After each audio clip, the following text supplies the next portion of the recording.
Fiesta, sí, fiesta, sí.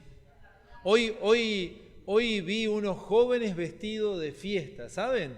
Veníamos para acá a las 8:30 de la mañana más o menos, en ruta 11 y 90 hay una rotonda gigante y estos jóvenes estaban en medio de la rotonda, vestidos de fiesta, y su auto en medio de la rotonda, arriba de la rotonda. Al parecer venían de una fiesta y terminaron en medio de la rotonda vestidos de fiesta. Claro, el auto completamente roto. Pero bueno, ahí terminaron, ¿no? El mundo cree en ese tipo de fiestas, ¿no? Que terminan con excesos de todo tipo. ¿Sí? Sí, sí. Esa es la fiesta. ¿Qué más? ¿Qué más es Navidad para el mundo sin Cristo? Regalos, claro, sí, regalos. A todos nos gustan los regalos, ¿verdad? Sí, no, verdad. Bien. ¿Qué más piensa el mundo de la Navidad? Díganme. Comercio, claro, el consumo importante en nuestro mundo capitalista, que generar producción, movimiento, ¿no? El árbol de Navidad. Papá Noel, claro, sí, esos son íconos, ¿no? El árbol. No hay nieve en Buenos Aires, pero el árbol está nevado, vaya a saber por qué. Sí, bien. Bien. ¿Qué más?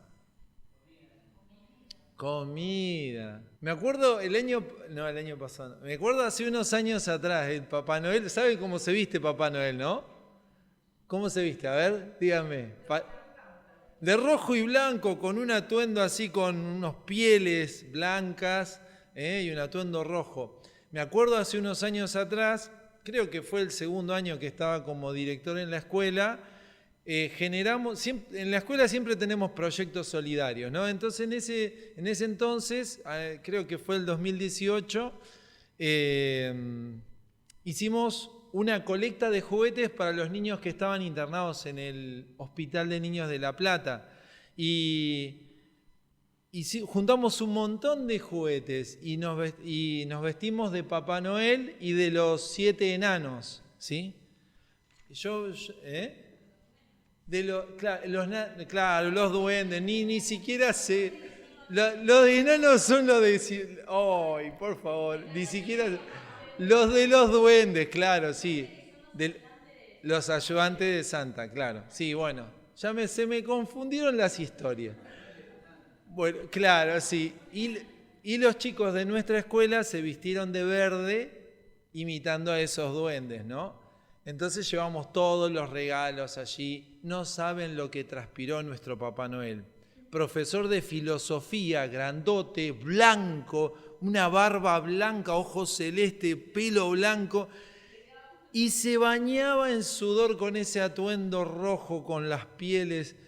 Pero los chicos muy contentos porque recibían regalos en su internación en el hospital, estaban recibiendo con alegría y nosotros con lágrimas, ¿no? Entregamos alegres a todos esos chicos que pasaban la internación. Bueno, estamos llegando a la Navidad, ¿sí? La Navidad significa muchas cosas para la gente y también hay muchas expectativas sobre la Navidad y lo que simboliza.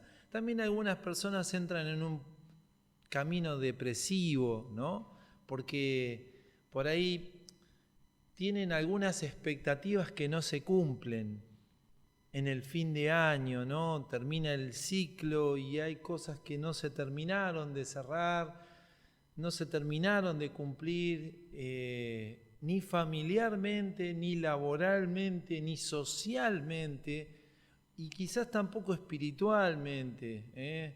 Estamos quebrantados emocionalmente, estamos llegando agotados a fin de año, agobiados, y encima hay que celebrar. Eso no pasa en Argentina, a nosotros no nos pasa eso, ¿no? No, estamos bien. ¿Y qué es la Navidad para el cristiano? La Navidad es Jesús, ¿amén? La Navidad es Jesús, es el nacimiento del Hijo de Dios. Y en este mes vamos a ver estos pasajes que nos hablan del nacimiento de Jesús. Vamos a ver en el libro de Lucas en estos primeros 2 capítulos que fueron divididos en estos 5 domingos de diciembre, la Navidad es Jesús. Así que abrimos la palabra de Dios en el primer capítulo de Lucas, el Evangelio de Lucas, y vamos a ver allí unos pasajes acerca de la Navidad, de esta Navidad primera, de esta visita del niño Dios, de aquel que viene a nacer entre los hombres. Y nuestra oración es que Jesús también nazca en tu corazón. En que Jesús, así como vino al mundo, venga a tu corazón para traer la misma alegría y gozo que trajo a los hombres en ese entonces, que traiga a tu corazón y a tu familia hoy. Amén. Y en esta mañana vamos a ver acerca de uno de los personajes principales que nos muestra el Evangelio, abriendo este relato del nacimiento de Cristo y de su vida, y de su muerte, por supuesto, y su resurrección, todo el Evangelio, ¿no? Y es la persona de Zacarías, y vamos a ver quién es esta persona y qué es lo que dice el Evangelio de él. Pero hay una introducción y vamos a leerla antes de comenzar con este pasaje. Dice así la palabra de Dios: puesto que ya muchos han tratado de poner en orden la historia de las cosas que entre nosotros han sido ciertísimas, tal como nos lo enseñaron los que desde el principio lo vieron con sus ojos y fueron ministros de su palabra, me ha parecido también a mí, después de haber investigado con diligencia todas las cosas desde su origen, escribírtelas por orden, oh excelentísimo Teófilo, para que conozcas bien la verdad de las cosas en las cuales has sido instruido. Esta introducción tiene el carácter de presentación de una carta. Es una carta escrita a una persona. Ahora esa persona, ¿saben qué quiere decir traducido? Amigo de Dios, Teófilo. Una persona que busca una amistad, una relación personal con Dios. Dígame si ese no es su caso. Hoy que está aquí, ¿usted busca una relación personal con Dios, sí o no? Y acá está Teófilo, conociendo a Dios y buscando de Dios, buscando conocer y tener una relación, no solamente un conocimiento intelectual. Teófilo significa un enlace con la otra persona. Yo puedo conocer a diferentes personas, pero una amistad no es lo mismo. No es lo mismo compartir un momento que tener una amistad. Teófilo es amigo de Dios. Y pensando que nosotros hemos tenido y tenemos una relación hecha por Jesucristo, una relación que comenzó siendo de enemistad por nuestro pecado y separación de Dios, y se transformó en amistad a través de la obra poderosa de Jesucristo en nuestra vida, es entonces que emprendemos la lectura de este pasaje con mucha atención, porque Dios me está hablando a mí. Me está hablando a mí primeramente. ¿Qué es lo que me quiere decir Dios? En primer lugar, que el relato que vamos a leer en esta mañana es parte del estudio y de la investigación que ha realizado esta persona, Lucas, sobre distinto tipo de testimonios. Y dice aquí la palabra de Dios que ya que muchos han tratado de poner en orden la historia de las cosas que entre nosotros fueron ciertísimas, algunos de los relatos fueron por vía oral, ¿sí? Un relato hablado. Lucas era un investigador, un historiador, también médico. Le gustaba estudiar la historia y era médico. Acá hay médicos. ¿Le gusta la historia a los médicos que están presentes? ¿Sí? Bien. Nosotros teníamos un médico historiador en Argentina. Se llamó René Favaloro. ¿Sí? René Favaloro era un médico especialista en ¿qué? Cardiología, ¿no? Y le gustaba estudiar la historia. Le gustaba específicamente la historia sanmartiniana, ¿sí? Le gustaba hablar de San Martín como origen de nuestro país. Le gustaba el corazón y le gustaba darle un corazón a Argentina también, ¿no? Este médico también era historiador, Lucas, y le gustaban los detalles. Usted lee Lucas y le va a dar detalles. Le va a dar el cuadro general, el marco general, pero también le va a dar detalles que son específicos de la medicina, ¿no? Que el médico está para ver los detalles y entender el cuadro general para tomar una decisión sobre eso que se está observando. Y la verdad, querido oyente, querido hermano, usted tiene que tomar una decisión esta mañana con la palabra de Dios. La palabra dice que, versículo 2, tal como lo enseñaron los que desde el principio lo vieron con sus ojos y fueron ministros de la palabra. Lucas tuvo la oportunidad de entrevistarse con aquellos que habían sido testigos oculares de hechos que los rodearon. Un testigo ocular va delante de un juez y le dice, yo lo que vi fue tal cosa. Y eso que vi puede condenar a una persona a la cárcel o absolverlo de la culpa. Si ese testimonio ocular es clave para determinar, por ejemplo, un asesinato. Acá lo que está diciendo Lucas es algo muy importante. Yo te voy a manifestar la verdad de aquellas cosas ciertísimas que ocurrieron y de las cuales hay testigos oculares. ¿Qué quiere decir? El testigo que está en primera instancia. No que yo oí a alguien que oyó de alguien que vio tal cosa. No, es alguien que oyó a Jesús, que vio a Jesús, que siguió a Jesús.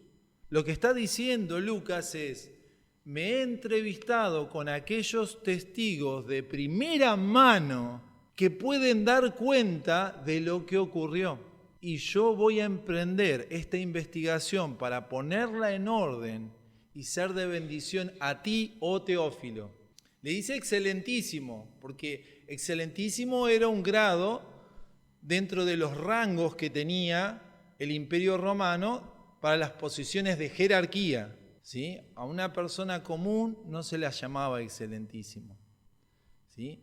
Los romanos, para diferenciarse en las clases que tenían, se nombraban de diferente forma. Excelentísimo era una de ellas, para diferenciarse de las demás. ¿Sí? No solamente nobles y plebeyos, sino también dentro de las mismas capas sociales, casta puede llamarse, o clases, había una diferenciación y eso la marcaban los términos. Dice, me ha parecido, versículo 3, me ha parecido también a mí, después de haber investigado con diligencia todas las cosas desde su origen, escribírtelas por orden. Y dice, versículo 4, y este es el propósito. ¿Cuál es el propósito? Para que conozcas bien la verdad de las cosas en las cuales has sido instruido. Nosotros debemos ser instruidos y debemos entender cuáles son las cosas, conocer la palabra de Dios. Ese es el propósito de este libro, que conozcamos cuáles son los testimonios que nos llevan a Jesús. Entonces Lucas nos está diciendo, yo te voy a mostrar los testimonios que te harán entender la verdad de lo que ocurrió con Jesús, desde el origen. Entonces estamos emprendiendo el gran desafío de ver qué ocurrió en la Navidad, qué ocurrió en aquella primera Navidad, en aquella primera llegada de Jesús, ¿sí?, a este mundo. Dice versículo 5, hubo en los días de Herodes, rey de Judea, un sacerdote llamado Zacarías, de la clase de Abías. Su mujer era hija de Aarón y se llamaba Elisabet. Ambos eran justos delante de Dios y andaban irreprensibles en todos los mandamientos y ordenanzas. Pero no tenían hijo, porque Elisabet era estéril y ambos eran ya de edad avanzada. Aconteció que, ejerciendo Zacarías el sacerdocio delante de Dios según el orden de su clase, conforme a la costumbre del sacerdocio, le tocó en suerte ofrecer el incienso entrando en el santuario del Señor. Y toda la multitud del pueblo estaba afuera orando a la hora del incienso. Nos encontramos en este pasaje entonces con una persona, Zacarías. Esta persona nos habla del carácter, ¿sí? Nos dice que una persona justa. Ambos eran justos. ¿Qué quiere decir que una persona era justa? ¿Qué entiende la Biblia cuando decimos que alguien es justo? Ambos eran justos delante de Dios. ¿Qué está queriendo decir? Tenían una buena conducta, ¿sobre qué referencia? Los mandamientos, exactamente, porque la buena conducta dentro del pueblo de Israel tenía que ver con el cumplimiento de la ley, delante de Dios, ¿sí? Además, dice, andaban irreprensibles en todos los mandamientos. Eso nos habla acerca del carácter que tenía tanto Zacarías como su esposa. Ahora nos está presentando la imagen de una persona intachable. Pero también nos está mostrando una carencia. Dice que le faltaba. Le faltaba herencia, le faltaba un hijo. Ahora, yo me pregunto, ¿no? Llegado a este momento, ¿qué cosas anhelás? En este año 2023 seguramente hay muchas cosas que dejaste delante del Señor, que te faltan, que no tenés, pero tu corazón está anhelando, hace tiempo que está anhelando eso. Está esperando tu corazón. Está intranquilo tu corazón. Y quizás está angustiado tu corazón, porque hay cosas que no llegan, que no se cumplen, y que se las pediste a Dios, pero todavía Dios no obró. Así estaba esta persona, Zacarías. Él entraba en la presencia del Señor, pero había cosas que Dios no había cumplido. Las expectativas que tenía Zacarías no habían sido cumplidas. Y quiero decirte algo, en este pasaje Dios va a maravillar a Zacarías. Dios va a maravillar y va a sorprender a Zacarías con bendiciones. Díganme ustedes, queridos hermanos, ¿quién quiere de ustedes ser maravillado por Dios? Sí, hermanos, yo quiero ser maravillado por Dios. ¿Usted cuál es el deseo de su corazón? ¿Usted quiere ser maravillado por Dios? Dios es poderoso, ¿sabe? Y Él tiene el control de todas las cosas. Pero Zacarías en su corazón seguía firme en su carácter y seguía sirviendo a Dios a pesar de no haber recibido lo que tanto anhelaba. El pueblo estaba orando afuera. Zacarías estaba entrando en la presencia del Señor para derramar incienso, oraciones a nuestro Dios. En la hora de la oración, querido hermano, querido amigo, la iglesia está orando por tu vida. Tú estás entrando en la presencia del Señor con la expectativa de servir a tu Dios. Hay muchas cosas que Dios no ha cumplido todavía, pero Él ha oído tu oración y Él sabe cuál es tu oración delante de Dios. Él sabe que tenés grandes expectativas, pero todavía no es el momento. Zacarías se mantuvo firme a pesar de que largo tiempo había pasado y él siguió creyendo en Dios más allá de que Dios no le concedió aquello que él pedía. Dice, conforme a la costumbre del sacerdocio, le tocó la suerte de ofrecer incienso entrando en el santuario del Señor. Había 24 divisiones de sacerdotes. Dentro de esas 24 divisiones de sacerdotes estaba la división de Abías. Y dentro de la división de Abías se turnaban por sorteos para entrar a quemar incienso. O sea que era muy difícil entrar en ese lugar.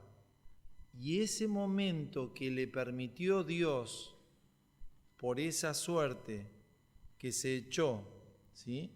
Dice que le tocó en suerte, versículo 9, le tocó en suerte ofrecer el incienso. Este es un método.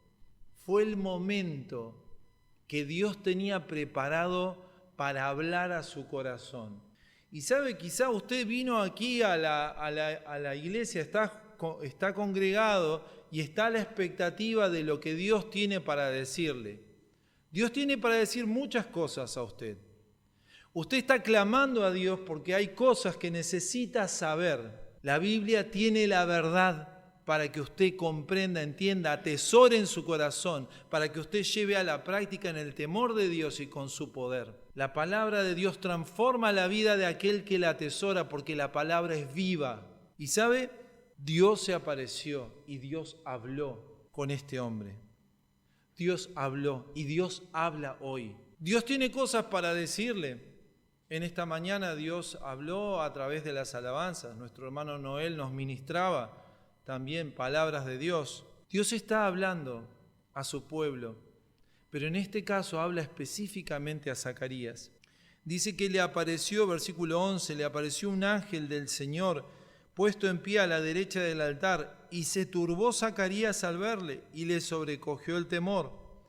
Pero el ángel le dijo a Zacarías: no temas, porque tu oración ha sido oída, y tu mujer Elisabet te dará a luz un hijo, y llamarás su nombre Juan.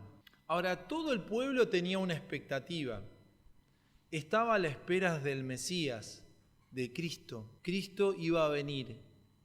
Nadie sabía cuándo, pero sí sabía que la palabra anunciaba que vendría un Salvador, que vendría un escogido de Dios. ¿Cuándo vendría? No se sabía. Pero Dios iba a utilizar a Zacarías y a su esposa Elisabet para levantar en medio de la comunidad al precursor, al heraldo que iba a anunciar la llegada del Mesías. Ese era Juan el Bautista, un hombre del cual Jesús dijo: no existe nadie antes ni existirá después como él, hablando de Juan el Bautista.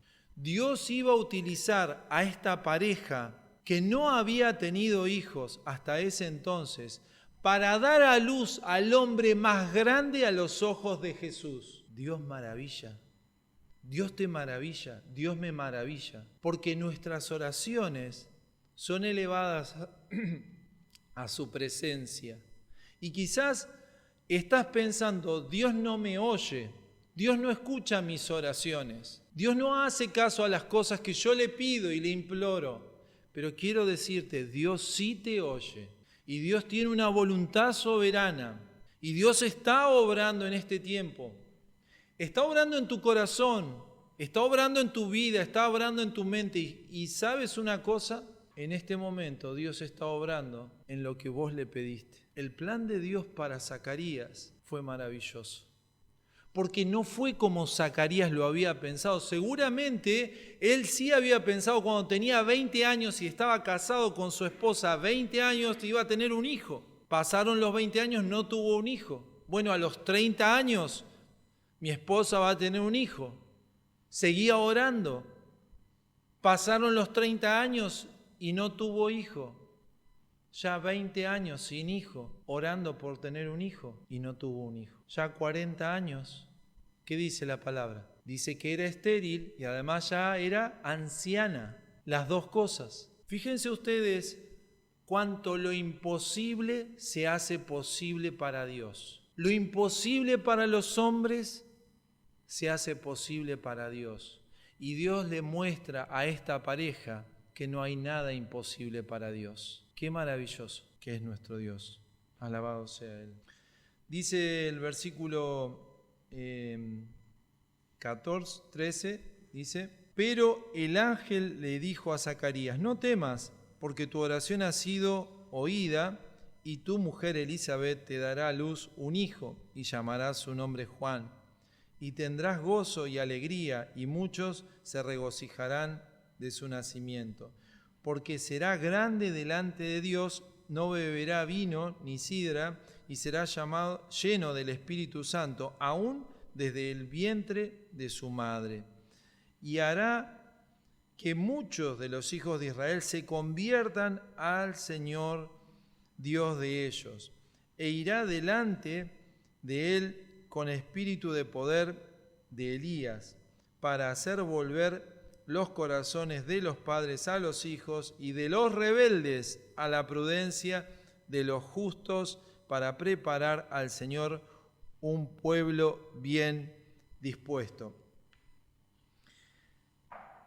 Qué maravilloso. Hay cosas que me sorprenden, ¿sí? Voy a abrir esta ventana, si alguien me puede abrir la puerta para que circule un poquito el aire, ¿verdad? Qué maravilla la palabra de Dios, lo que nos dice aquí. Dice que había pueblo en Israel, pero no era del Señor. ¿Leyeron eso? Dice versículo 16, y hará que muchos de los hijos de Israel se conviertan al Señor.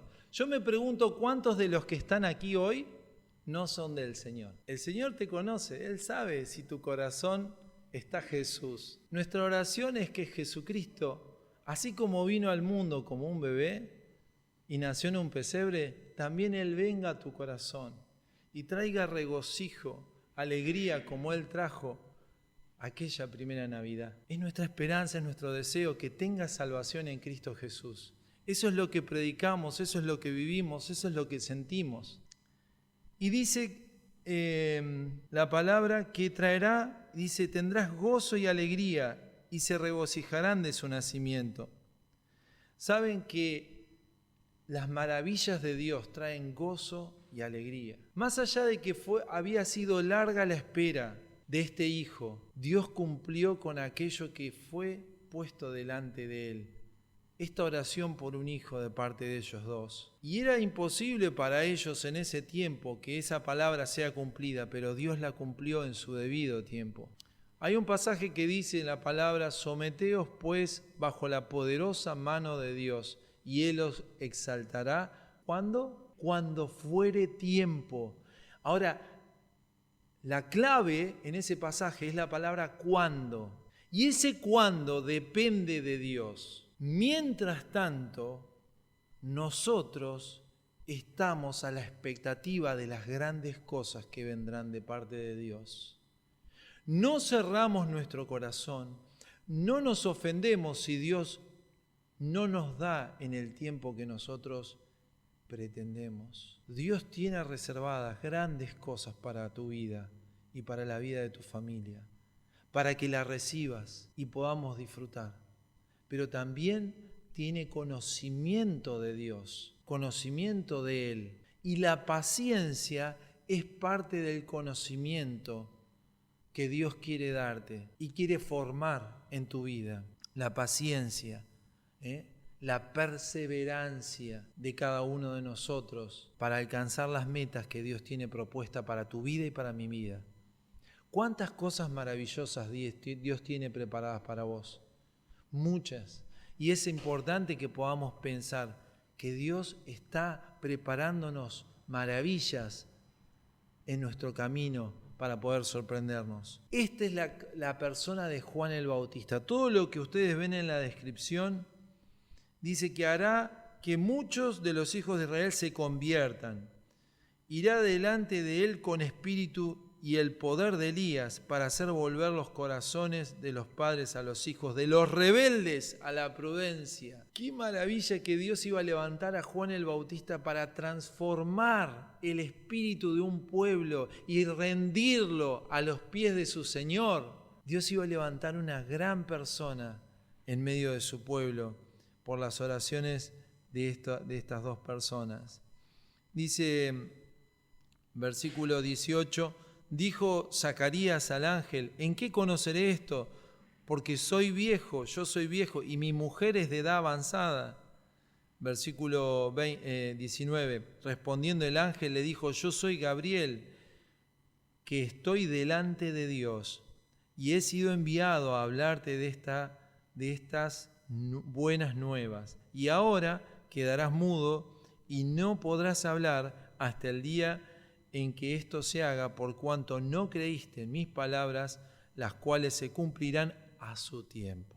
Y el pueblo estaba esperando a Zacarías y se extrañaba de que él demorase en el santuario, pero cuando salió no les podía hablar, comprendieron que había visto visión en el santuario. Y él les hablaba por señas y permaneció mudo, y cumplidos los días de su ministerio, se fue a su casa. Después de aquellos días concibió, ¿quién? Pero Elizabeth no era estéril, pero Elizabeth no era de edad avanzada, pero había una oración que había sido elevada a Dios con fe durante muchos años, y llegó el tiempo de Dios, y llegó el tiempo de maravillarse de Dios, y llegó el tiempo de contemplar sin palabras la obra maravillosa de Dios. Quiero decirte, querido hermano, cuando lleguen las maravillas a tu vida, caerán las lágrimas y vas a quedar sin palabras, porque las oraciones que elevaste a su presencia se están cumpliendo y Dios te está sorprendiendo. Y las maravillas que vos pediste al cielo y no vinieron de manera pronta, se van a empezar a dar en la voluntad del Señor. Dice, después de aquellos días concibió a su mujer Elizabeth y se recluyó en casa 5 meses diciendo, ¿saben? Su marido había quedado mudo, no podía hablar, y ella había quedado recluida porque no lo podía creer, se encerró. En lugar de salir gritando de alegría, se encerró en su casa. Estaban los dos, uno sin poder hablar y la otra encerrada, ante la obra de Dios.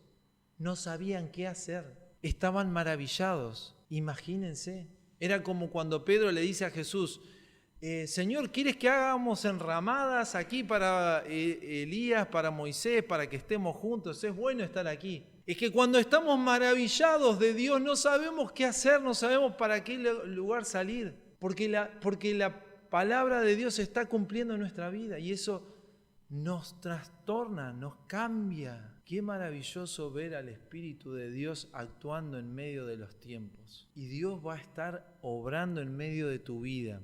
Pero es importante que escuches y obedezcas la palabra de Dios, que rindas tu corazón a la persona del Señor Jesucristo, que le obedezcas con sinceridad, más allá de todos los problemas, más allá de todas las debilidades. Acá está tu corazón y decís, Señor, acá está mi vida, esto es lo que tengo para entregar, te rindo mi corazón, Señor Jesús. Y dice, versículo 25, así ha hecho conmigo el Señor en los días en que se dignó quitar mi afrenta de entre los hombres. Palabras fuertísimas, porque en esa época, a diferencia de esta, tener un hijo era tener la bendición de Dios en la familia. Y no tener hijos era no tener el favor del Señor. Elizabeth se consideraba como una persona delante de la sociedad que era de inferior valor por no tener hijos. Su corazón fue consolado después de muchos años. Fue consolado por Dios. Hablo a aquellos que tienen el corazón con dolor, porque hay heridas de lo que la sociedad hizo en tu corazón. Hay heridas de lo que en el trabajo te ocurrió. Hay heridas de lo que en la familia te hizo o los vecinos te hicieron. Ese dolor profundo y esa lastimadura que no cierra y que brota en enojo, que brota en tristeza y en depresión, Dios quiere consolar. Amén. Dios quiere consolar y lo va a consolar revelándote su propósito. Acá Dios está revelando y manifestando su propósito. Es que a través de ellos surgirá un gran hombre de Dios. Dios tiene un propósito para tu vida y planes que desde la eternidad ha pensado para tu vida. Cuando uno se sujeta al plan de Dios, Dios lo maravilla. Y lo que estamos viendo aquí es un hombre maravillado, una mujer maravillada por la obra de Dios en medio de ellos, después de un largo tiempo de paciencia, después de un largo periodo de debilidad y tristeza por no recibir aquello que pretendían de Dios. Dice, sacaste mi afrenta. Dice, así has hecho conmigo en los días que se dignó quitar mi afrenta de entre los hombres. Estamos a la espera de Jesús. Amén. estamos a la espera de Jesús. Jesús prometió que iba a volver. Así como vino y Lucas nos deja los relatos de los testigos oculares que contemplaron la vida y observaron y siguieron a Jesús para poder dar un veredicto, para poder tomar una decisión. Ahora yo quiero hacerte pensar para terminar en estas palabras que dijo el ángel Gabriel. Ángel enviado por Dios con un propósito, y es de darle a Zacarías una noticia, que sería papá de un gran hombre. Ahora yo también tengo buenas noticias para darte.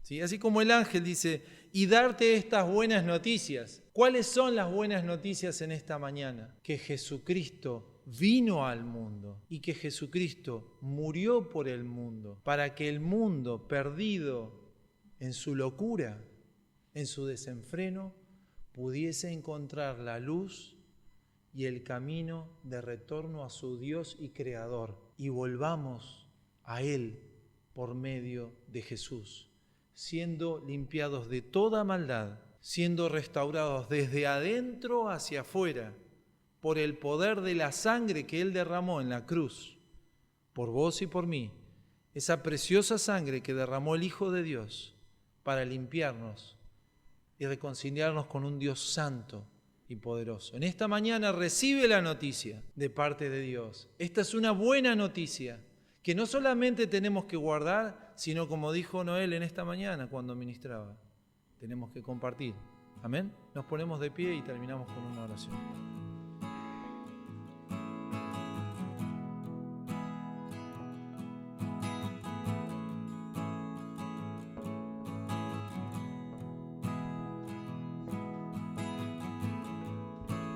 Buenos días, ¿cómo están? Qué alegría que estemos aquí para alabar al Señor, para reconocer sus virtudes, como estuvimos haciendo recién, y también, para meditar en su palabra, ¿bien? Como ustedes saben, mañana a las 0 horas, ¿qué se va a decir? Ya Pablo estuvo diciendo. ¿Qué se va a decir? Feliz Navidad, ¿bien? Les hago una pregunta. ¿Cómo se construye en Argentina la Navidad? ¿Qué elementos hay en la Navidad? Seguramente has ido al supermercado y has visto que hay cosas en ofertas, has visto movimiento.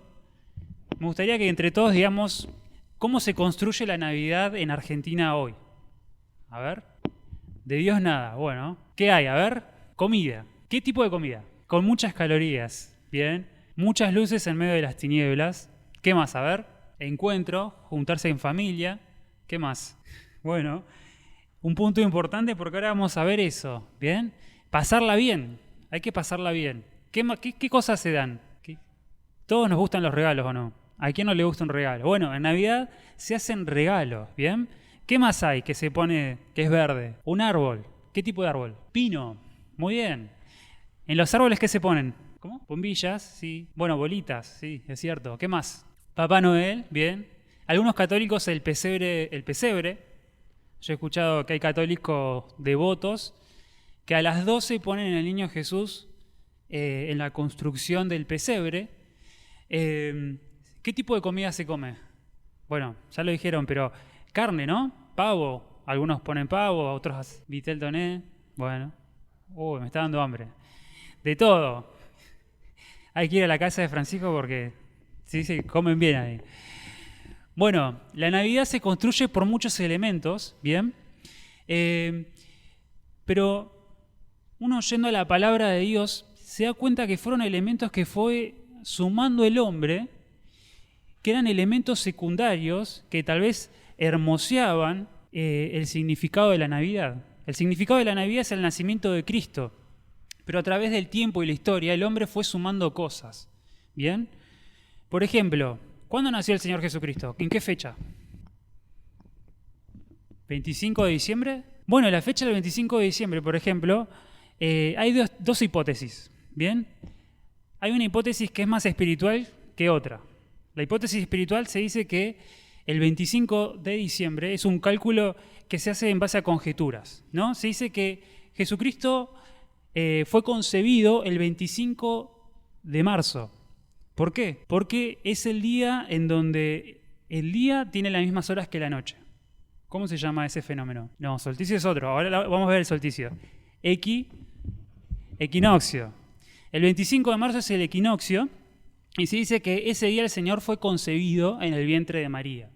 Y lo relacionan también con la creación del mundo. Dicen, el 25 fue creado el mundo.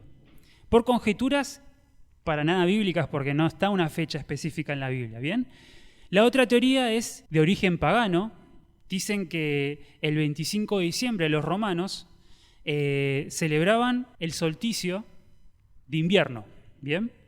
En diciembre acá, ¿qué estación es? Verano. Pero en Europa es invierno. El día más corto en Europa es en diciembre, ¿bien? Es el solsticio de invierno. Y el solsticio de verano es el día más largo. El día más largo allá en Europa está en junio. Para nosotros en junio hace un frío terrible y es el solsticio de invierno.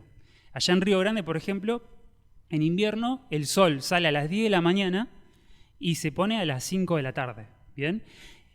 Y en verano, a las 6 de la mañana sale el sol y a las 11 de la noche todavía hay sol, ¿bien? Son fenómenos de posición del globo con el sol, ¿bien? Los romanos, cuando ocurría el solsticio del invierno, que era el día más oscuro, después de ese día festejaban, por ejemplo, los Saturnales, ¿bien? Los Saturnales era una fecha en donde festejaban que volvía el sol, ¿no? Que los días oscuros se dejaban atrás, el invierno se dejaba atrás y venía el sol, ¿no? Y hacían comidas, se hacían regalos entre amigos. Los esclavos, por ejemplo, que habían cosechado todos los meses anteriores, tenían una pausa, un descanso, porque cosechaban y estaban tranquilos. Entonces se hacían banquetes, vinos, la moral estaba terrible en Roma, hacían cualquier cosa. Y así festejaban los 25 de diciembre, ¿no? Festejando a Saturno, el rey de la cosecha, y también festejando que estaban en tranquilidad y que el invierno se quedaba atrás. También los romanos tenían la adoración al dios Sol, ¿no? Se decía que cuando pasaba esa noche, ese día corto, nacía un nuevo sol, ¿bien? Y los días se empezaban a alargar. Entonces habían soldados romanos que eran muy devotos al rey Sol. De hecho, Constantino era muy devoto al rey Sol, ¿bien? Que es aquel que es aquel que instaura la religión cristiana como la religión oficial de Roma, ¿bien? Y Roma pasa de ser una sociedad politeísta con muchos dioses, que sacaban dioses de todos los lugares donde conquistaban, pasa a ser monoteísta. Entonces dicen que en el siglo III y siglo IV, como se instaura la religión cristiana como la religión oficial de Roma, tienen que reemplazar todas las fechas y festividades paganas, las tienen que reemplazar por festividades cristianas, ¿bien? Entonces dicen que cambiaron ese 25 de diciembre donde se adoraba al sol y otras divinidades y pusieron el nacimiento de Jesús, ¿no? Y se decían, bueno, el sol se parece al Señor porque el Señor vino y trajo la luz. Entonces es una buena forma de entrarle al paganismo. Y así sucesivamente la Iglesia católica trató de convertir, entre comillas, y de forzar lo que el mundo creía de los paganos, quiso meter al cristianismo. ¿Bien? Ahora nosotros sabemos, con el diario del lunes, que así no se convierten las personas, ¿no? Si ustedes piensan en cómo fue conquistada América, se dice que los españoles venían con una espada y con una cruz, y le decían a los indios, le decían, o por la espada o por la cruz, ¿no? ¿Crees en Cristo o te mato? ¿No? Y los indios, ¿qué hacían? Bueno, no eran indios, eran americanos nativos de aquí, que decían, bueno, me hago católico, ¿bien? Pero en realidad adoraban otros dioses. La historia demuestra que los católicos muchas veces forzaron fechas paganas para resignificarlas y convertirlas al cristianismo, ¿bien? Y ahí tenemos entonces el 25 de diciembre. Los Reyes Magos. En la Biblia no sale que eran Reyes Magos, salen que eran magos, ¿no? Tampoco sale que eran 3. Pero con el paso de la historia, fueron concluyendo que eran 3, después les pusieron nombre. ¿Saben los nombres? Y Baltasar, ¿bien? Son 3 nombres que salen en el Evangelio de la infancia de Jesucristo, escrito en el siglo VI después de Cristo, ¿no? 600 años después que nació Jesucristo, se escribió este evangelio apócrifo que no es tenido en cuenta en el canon bíblico, pero salía que eran tres magos, ¿no? Con el paso del tiempo empezaron a decir, bueno, Baltasar va a ser negro, porque representa a los africanos. Gaspar, no sé si me equivoco, va a ser asiático, y me falta otro, Melchor, va a ser europeo, ¿no? Y en el ideario imaginario de la sociedad empezaron a pintar cuadros así, ¿no? Y así se fue, lo secundario empezó a ser lo principal en la Navidad, ¿bien? Se hicieron grandes iglesias donde se adoraban a los 3 Reyes Magos. De hecho, hay una iglesia en donde supuestamente están las reliquias de los Reyes Magos y vos podés ir y darle veneración, ¿bien? Todas cosas que eran secundarias y que de repente el mundo las fue transformando y en vez de adorar a Jesucristo, empezaron a adorar a otras personas. El árbol de Navidad, por ejemplo, en realidad se dice que en Europa los germánicos adoraban a los árboles, ¿no? Y que un misionero católico, queriendo destrabar toda esa devoción por los árboles y que creían que en los árboles habían almas y que había que adorarlas, este misionero cortó el árbol que adoraban los germánicos y plantó un pino en símbolo de el amor de Dios hacia la humanidad, ¿no? Y le puso velas diciendo, bueno, Jesucristo es la luz, y le puso manzanas diciendo, representando la tentación. Bien, y así sucesivamente se fueron sumando cosas. San Nicolás, Papá Noel, era una persona que nació en el año 270 después de Cristo y era una persona que regalaba, era un católico devoto a Dios, que regalaba regalos a los niños en Nochebuena y dicen que cuando murió le hicieron una tumba y de esa tumba surgió un manantial que curaba a aquellos que se acercaban y tocaban esas aguas, ¿no? Y se hicieron muchas iglesias adorando a San Nicolás, ¿no? Obviamente con el paso del tiempo, Estados Unidos y otros países capitalistas dijeron, bueno, vamos a proyectar la Navidad con el Papá Noel, un poco actualizado, vestido de rojo como los cardenales católicos. Las comidas, los dulces, todos venían de culturas europeas, ¿no? El pavo, por ejemplo, era la oca, era un ave que migraba. Entonces los romanos decían, bueno, si comes la oca, significa que en un futuro te van a venir cosas buenas. ¿Bien? Y así sucesivamente se fueron sumando cosas. Hoy, como decía Pablo, ya no se adora a esos dioses, sino que se adora a otros dioses. El hedonismo. En Navidad la tenés que pasar bien en familia, ¿no? O el consumismo. Tenés que hacer un buen regalo, ¿no? Si te portás bien vas a tener un regalo. Y el nene va y escribe, Papá Noel, quiero tal cosa, ¿no? Y viene Papá Noel y le regala algo, ¿no? Hay otros dioses hoy.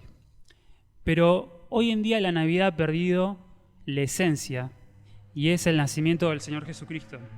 Y esta mañana estaría bueno entonces que meditemos sobre el nacimiento del Señor Jesucristo. Primero, para saber si realmente considerás al nacimiento del Señor Jesucristo como el evento que fue. Fue un gran evento, fue un único evento.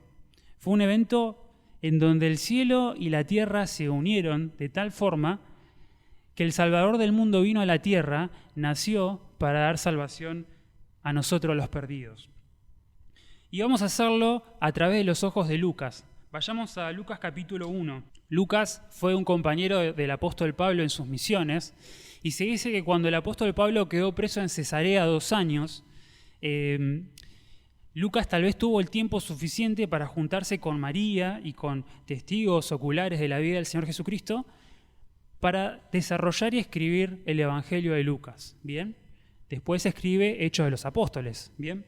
Ahora es interesante lo que dice Lucas sobre lo que va a relatar, que es el Evangelio del Señor Jesucristo. Dice Lucas 1:1, puesto que muchos han tratado de poner en orden la historia de las cosas que entre nosotros han sido ciertísimas, tal como nos las enseñaron los que desde el principio lo vieron con sus ojos y fueron ministros de la palabra. Me ha parecido también a mí, después de haber investigado con diligencia todas las cosas desde su origen, escribírtela por orden, oh excelentísimo Teófilo, para que conozcas bien la verdad de las cosas en las cuales has sido instruido. Estamos frente a una investigación que hace Lucas el médico sobre la vida del Señor Jesucristo. No dice, voy a escribirte un mito que aprendí del apóstol Pablo. No dice voy a hablarte de una leyenda, de una historia muy linda. No, dice, hice una investigación sobre lo que nos contaron los testigos oculares del Señor Jesucristo. En primer punto, entonces, contienen la experiencia de Lucas como testigo ocular de las promesas cumplidas del Antiguo Testamento. En segundo lugar, contiene los relatos de los testigos presenciales y servidores de la palabra a los cuales entrevistó el investigador. Es una investigación realizada con esmero. No es que Lucas se sentó en la computadora y escribió Jesucristo. ¿Qué dice? No sé, el Rincón del Vago. No, fue una persona que fue a la fuente y entrevistó persona por persona y hizo una investigación seria. ¿Y el objetivo de Lucas cuál era? Para que conozcas la verdad de las cosas de las cuales has sido instruido. Hoy vivimos en una sociedad en donde tal vez no se profundiza en lo que cada persona cree, ¿no? Pero el cristiano tiene que tener certidumbre y debe conocer en lo que cree, ¿bien? Y que cuando te pregunten qué es la Navidad, sepas responder, porque es tu fe la que tenés que cultivar y también la que tenés que defender allá afuera. El Evangelio de Lucas parte diciendo, en el versículo 5, hubo en los días de Herodes, rey de Judea, un sacerdote llamado Zacarías. Como es una investigación precisa, Lucas establece en qué momento el Señor Jesucristo nació y marca con el gobernador que había allí en Judea. Y marca que era Herodes, ¿bien? Herodes era un rey extranjero que gobernaba el pueblo judío. Ustedes saben que no hay peor cosa que un extranjero reine sobre los judíos. Si un argentino se molestaría que un extranjero gobierna nuestra tierra, los judíos estaban recontra enojados con este rey Herodes, ¿no? Herodes era un edomita del sur de Israel que se había posicionado como un buen político y se había amigado con Roma, y Roma en el año 39 lo establece como rey de Judea, ¿no? Y desde Roma trae un ejército de mercenarios, invade Jerusalén en el año 37 y toma el poder de Jerusalén.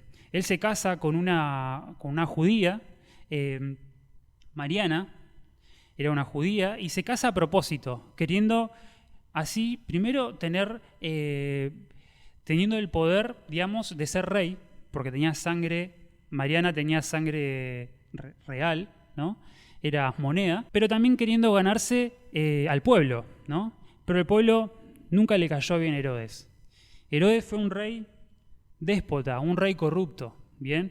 Que transformó a una Jerusalén tranquila y devota que tenía como centro el culto a Dios, lo transforma en una ciudad semipagana, ¿no? Era un rey que le gustaba el mundo. Construye circos, construye una arena donde peleaban gladiadores, lleva un teatro, lleva un gimnasio, y de repente una ciudad tranquila, entre comillas devota a Dios, porque después el Señor empieza a decir que en realidad no eran devotos a Dios, se transforma en una ciudad pagana, ¿no? Y los ruidos de paganos y gente que se divertía con cosas que estaban mal, invadió Jerusalén. La sociedad estaba partida, ¿bien? Habían gente que decía, tenemos que rebelarnos contra Herodes. Eran los celotes, que de los celotes, ¿qué apóstol salió? O se dice, Simón Pedro, ¿no? En Galilea, donde nace el Señor Jesucristo, había muchos celotes, ¿no? Había muchos revolucionarios que tomaban las armas y querían erradicar a Herodes. Estaban los herodianos, que decían, tenemos que apoyar a Herodes para que nos vaya bien. Estaban los saduceos, que era una casta sacerdotal, ¿no? Tenían el poder, no creían en la resurrección, no creían en los milagros, creían en la Torá. Tenían los fariseos, que creían en la Torá, creían en la tradición oral, cosas que sumaban de más, y eran los más santos, entre comillas, ¿no? La sociedad estaba partida. Y en esta sociedad partida, el Señor Jesucristo nace. Y es curioso porque el ángel no va a buscar a los fariseos, que supuestamente eran los más santos. No fue a buscar a los celotes, porque decían, bueno, son aquellos que quieren instaurar el reino de Dios. Fue a buscar a María y escoge a esta mujer para darle esta buena noticia de que iba a tener en su vientre al Salvador del mundo. Bien, en el capítulo 1 entonces vemos el relato de cómo primero el ángel le avisa a Zacarías que va a tener a Juan el Bautista, y después tenemos el relato de cómo el ángel le avisa a María que iba a tener al Señor Jesucristo. Es curioso porque el Evangelio de Lucas se centra en la vida de María y el Evangelio de Mateo se centra en hablar de la vida de José. Bien. El primer punto es: dad al César lo que es de César. Vamos al capítulo 2, versículo 1 al 6. Si alguien me puede ayudar leyendo un versículo cada uno, vamos a leer del 1 al 6. Bueno, hasta ahí nomás. Entonces vemos que el emperador de Roma, Augusto César, un gran emperador que tuvo Roma y que logró la paz romana, que es una época en donde hubo tranquilidad y prosperidad en el Imperio Romano, llamó a hacer un censo, ¿bien? Y establece, que es importante decirlo, que el censo fue hecho cuando Cirenio era gobernador de Siria, ¿bien? Hay algunos que dicen que acá Lucas se equivocó porque el Señor Jesucristo nació cuando Herodes estaba vivo y Herodes murió en el 4 a.C., y este censo que menciona acá Lucas fue un censo hecho en el año 6 después de Cristo, ¿no? Pero hay estudiosos cristianos que demuestran que Cirenio fue 2 veces gobernador de Siria y que hubo un censo primero en el año 10 a.C. y que ese es el censo en donde es registrado José y María. Bien, dice que María y José entonces van a Belén a censarse. Bien, me llama la atención este punto, porque el ángel no le dijo vayan a Belén, ¿no? Van a Belén porque tienen que cumplir un edicto de César, ¿no? Era una sociedad en donde hacer este censo era muy humillante. Era muy humillante porque era darle datos al César para que el César pueda calcular cuánto cobrarle a la sociedad y mejorar las arcas de Roma, ¿no? María estaba embarazada. María podría haber dicho: bueno, estoy embarazada, no sé si me conviene ir a Belén a empadronarme. O podría decir: bueno, es un edicto de un emperador que no cree en Dios, no voy a obedecerle. Podría haberse sumado a la posición de otros judíos que no quisieron hacer ese censo. Pero José y María van a hacer ese censo, van y cumplen el pedido del César. Y me hizo acordar el pasaje que el Señor dice: dad al César lo que es del César y a Dios lo que es de Dios. Ellos, al cumplir la voluntad del César, honraron a Dios. Y Dios, a través de esa obediencia, demostró su voluntad. ¿Por qué demostró su voluntad? Porque ellos fueron a Belén y en Belén tuvieron al Señor Jesucristo. Y cumplieron la profecía al obedecer al César. La profecía decía que en Belén tenía que nacer el Cristo. Está relatado también en Mateo. Y ellos, al obedecer al César, el Señor cumplió su voluntad en ellos. Qué importante, perdón que se me fue, qué importante es obedecer a las autoridades de este país o autoridades extranjeras, ¿no? Qué importante es obedecer la ley. Muchas veces nosotros como cristianos no le damos importancia a obedecer la ley, ¿no? A veces no queremos declarar toda la FIP, o a veces no queremos cumplir las normas de tránsito, o a veces no queremos cumplir los códigos de edificación, ¿no? Y creemos que por un lado va Dios y por el otro lado van las leyes. José y María, cumpliendo la ley del hombre, cumple la voluntad de Dios. Debemos dar al César lo que es de César. En segundo lugar, vemos el lugar donde nace el Señor Jesucristo. Dice que el Señor Jesucristo nace en un mesón, en un pesebre expuesto, en un establo, porque no había lugar en el mesón. Nos habla de lo que estuvimos reflexionando en las canciones, en la humildad donde nace el Señor. El Señor era el Rey de Reyes y Señor de Señores. El Señor tenía toda la gloria en los cielos. Tenía ángeles, tenía todas las riquezas. ¿Y por qué el Señor decidió nacer en un pesebre, ¿no? Nos habla de la humildad y marcaba algo importante en los discípulos del Señor. El Señor estaba marcando que nacía en un ambiente humilde, había seguramente viajado en María, en un viaje tal vez pesado. María podría haberle reclamado a Dios: bueno, ¿por qué no me das una caravana si yo llevo al Mesías, ¿no? Pero eran todas personas que se acomodaron a las circunstancias en las cuales estaban y cumplieron la voluntad del Señor. Y el Señor nació en un pesebre, ¿no? Y dejó una marca ahí. Aquellos seguidores del Señor, debemos saber que si nuestro Señor salió de la humildad, ¿no? Y nació en un lugar humilde, nosotros también no podemos estar diciéndole al Señor, soy el hijo del rey, entonces tengo que tener riquezas, ¿no? O estar mal porque tenemos carencias económicas, ¿no? El Señor decía, las zorras tienen cuevas y las aves cielo tienen nido, pero el Hijo del Hombre no tiene donde recostar la cabeza. El heredero de David, el rey de reyes, no tenía las comodidades que tenía Herodes, que gozaba condiciones, grandes comodidades y que vivía en el pecado.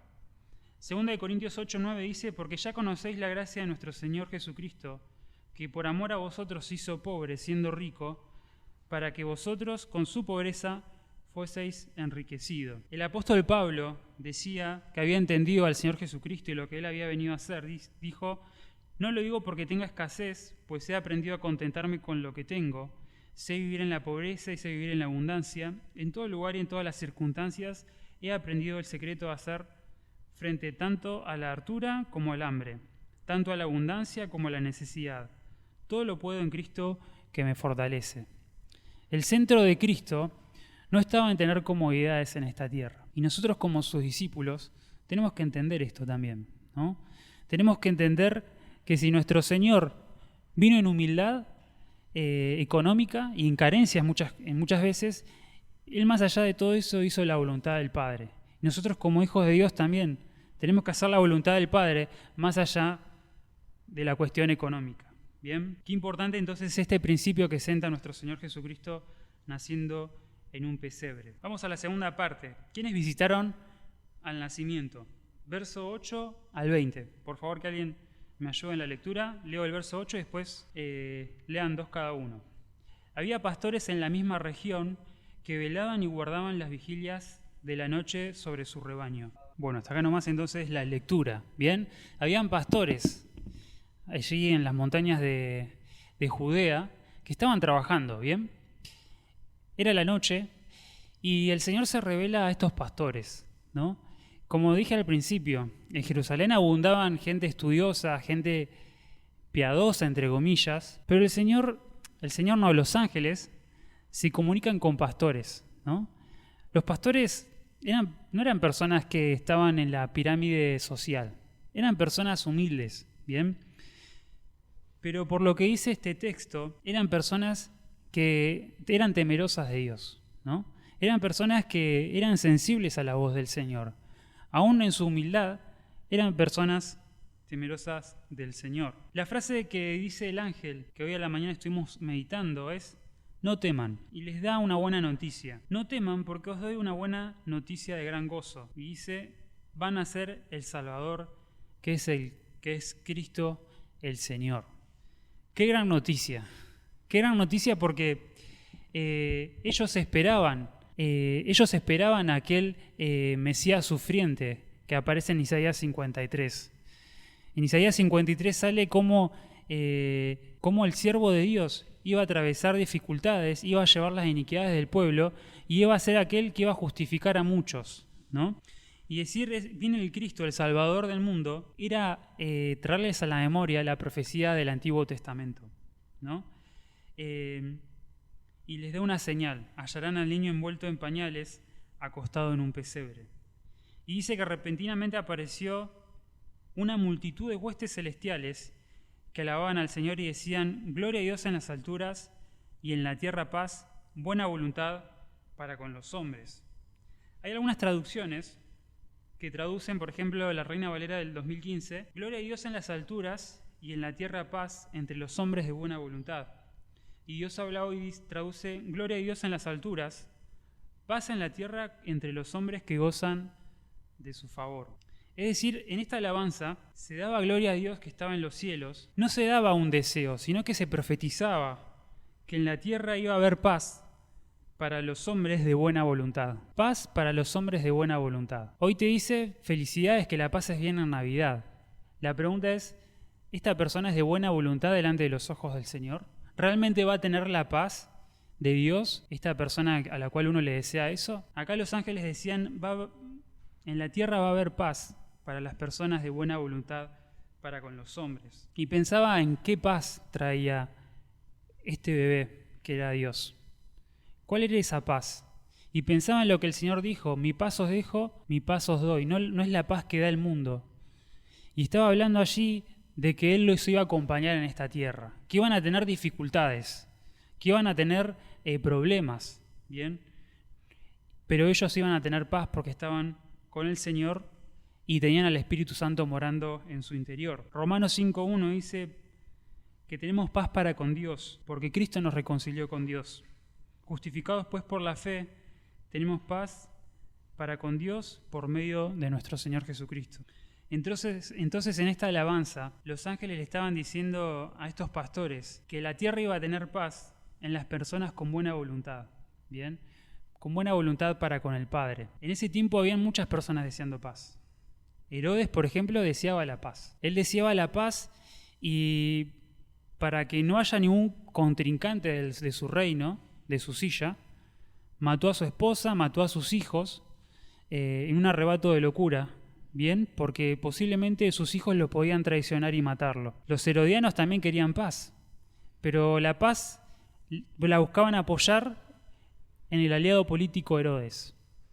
Los fariseos buscaban paz también, y la buscaban a través de sus actos buenos, y decían: yo voy a ser justo y soy mejor que este publicano que es un pecador. Y así cada sector, los celotes también buscaban la paz. La buscaban a través de las armas y querían hacer la guerra contra Roma para tener paz. La sociedad buscaba paz, pero la paz de Dios no está en las cosas terrenales que tengamos a nuestro alrededor, sino que está en la persona del Señor Jesucristo. Es aquel que trae la paz al mundo. Y es en aquella persona de buena voluntad ante los ojos de Dios que Dios le concede la paz. El relato continúa y dice que los ángeles se fueron y los pastores fueron a ver a María, a José y al niño. ¿Bien? Y allí se asombraron porque las palabras de los ángeles se cumplen, ¿no? Y le comentan a María lo que habían vivido. Y me llama la atención que María dice que guardaba, verso 19, todas estas cosas, meditándolas en su corazón. Si se acuerdan, a María el ángel le dice que iban a ser el rey, el hijo de David, hablando de ese rey que venía a instaurar un reino permanente en la tierra, ¿no? Los pastores le suman al concepto del Señor que iba a ser el Salvador, el ungido, aquel que iba a rescatar los pecados del pueblo. Y María, una mujer joven, empieza a darse cuenta qué tenía en sus brazos, ¿no? ¿Quién era ese bebé? Después es interesante la vida de María, porque María tiene que construir y entender quién era ese hijo, ¿no? que tenía en sus brazos. Qué fuerte es cuando María ve al Señor allí suspendido en la cruz, su hijo inocente muriendo por nosotros. Pero qué alegría cuando María abraza al Señor resucitado, allí en Mateo 28, 9 y 10, y Jesús le sale al encuentro, y ellas acercándose lo abrazan sus pies y lo adoran. La historia de María es una historia de ejemplo. Es una mujer que sirve al Señor y transita el dolor y las alegrías por estar cerca del Salvador. ¿Bien? Qué importante es este ejemplo de María, ¿no? María no ascendió a los cielos como los católicos dicen. Fue una mujer pecadora, pero que es de gran ejemplo para nosotros los cristianos. Los pastores después, dice el relato, que se vuelven glorificando al Señor y alabando a Dios por todas las cosas que habían oído y visto, como se las había dicho, dice el verso 20. Hoy a la mañana estuvimos alabando al Señor por esto, ¿no? Glorificamos al Señor y alabamos por las cosas que hemos oído y visto en nuestras vidas, ¿no? Y me pregunto si Jesucristo es aquel que te da paz en tu vida. Porque tal vez te puede pasar, como le pasa al mundo, que cuando piensa en la Navidad piensa en otras cosas, pero no piensa en el Señor Jesucristo. Y tal vez sos un cristiano que no es sensible al nacimiento del Señor. No es sensible a lo que significa que Jesucristo haya venido a salvar a los pecadores. Tal vez crees en Cristo, tenés la vida eterna, pero lo secundario ha ocultado. Y ya venís, por ejemplo, a la cena del Señor y no te das cuenta las cosas que has visto y oído y no glorificás al Señor, ¿no? Qué importante ser como los pastores, personas sencillas que escucharon la voz del Señor, creyeron, fueron a ver al Mesías, lo vieron y se glorificaron. Una fe simple y sencilla. Y son estos los que glorifican al Señor, aquellas personas de fe sencilla que ven al Señor obrar. Vuelvo a repetir, los fariseos, conocedores de la ley, los escribas, grandes personas a los ojos de la sociedad, pero ellos no vieron al Mesías. en los brazos de María. Fueron los pastores, aquellas personas con una fe sencilla y temerosos de Dios. Y por último, del verso 21 al 24, habla sobre, dijimos al principio, dad a César lo que es de César y a Dios lo que es de Dios. Y en los últimos 4 versículos vamos a ver cómo María y José obedecen a Dios. ¿Bien? Dice, cumplido los 8 días para circuncidar al niño, le pusieron por nombre Jesús, el cual le había sido puesto por el ángel antes que fuese concebido. Y cuando se cumplieron los días de la purificación de ellos, conforme a la ley de Moisés, le trajeron a Jerusalén para presentarle al Señor. Como está escrito en la ley del Señor, todo varón que abriere la matriz será llamado santo del Señor. Y para ofrecer conforme a lo que se dice en la ley del Señor, un par de tórtolas o 2 palominos. Ya para ir concluyendo, aquí vemos cómo este matrimonio cumple la ley. ¿Bien? Ustedes saben que la circuncisión era una norma puesta por el Señor a Abraham que mostraba el pacto que Dios había hecho con Abraham, ¿no? Y Jesucristo cumple la ley siendo circuncidado. En segundo lugar, dice que el Señor fue a presentarse delante del Señor, al templo. Como está escrito en la ley del Señor, todo varón que abriere la matriz será llamado santo al Señor. Y esto era una norma que venía del Éxodo. ¿Bien? Éxodo 13, 1 y 2 dice, Jesús habló a Moisés diciendo, conságrame todo primogénito, cualquiera que abre matriz de entre los hijos de Israel, así de los hombres como de los animales, mío es. Los primogénitos que nacían en Israel pertenecían a Dios y eran consagrados a Dios. ¿Bien? Ahora, con el paso del tiempo, cuando el pueblo le dio la espalda a Dios, el Señor ya no usó más a los primogénitos para ser sacerdotes, sino que llama a los levitas, que fue la tribu que se paró de frente para oponerse a la corrupción que estaba teniendo el pueblo de Israel con el becerro de oro. Y el Señor llama a los levitas y deja a un lado a los primogénitos y pone a los levitas para que medien entre él y el pueblo. Pero le dio esta ordenanza que aquellos primogénitos que nacieran tenían que pagar plata para ser rescatados y que ellos puedan ir a sus casas, ¿no? Pero acá es interesante que no marca esa norma de dar plata para rescatar al primogénito. Tal vez lo hizo José, pero Lucas menciona que el primogénito fue encomendado a Dios, ¿no? Que le fue dado al Señor. Y sabemos que la vida del Señor Jesucristo fue una vida dada a Dios Padre, ¿no? Cumplió y fue usado por Dios Padre en todas las cuestiones.